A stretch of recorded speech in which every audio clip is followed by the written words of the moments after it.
ঠিক এই কুড়ি আসার মুহূর্তে আপনাকে এই ঠান্ডা জলের সাথে কনফিডার মিশিয়ে গাছে ভালো করে স্প্রে করতে হবে। আর প্রত্যেকটা পাতায় ভালো করে এই স্প্রে জল যেন লাগে।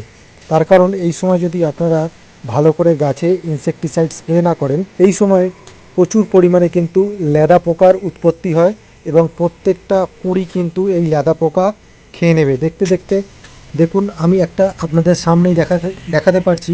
এই দেখুন, ঠিক ঠিক সুযোগে ব্যাটাকে পেয়েছি।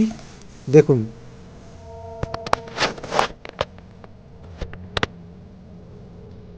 দেখুন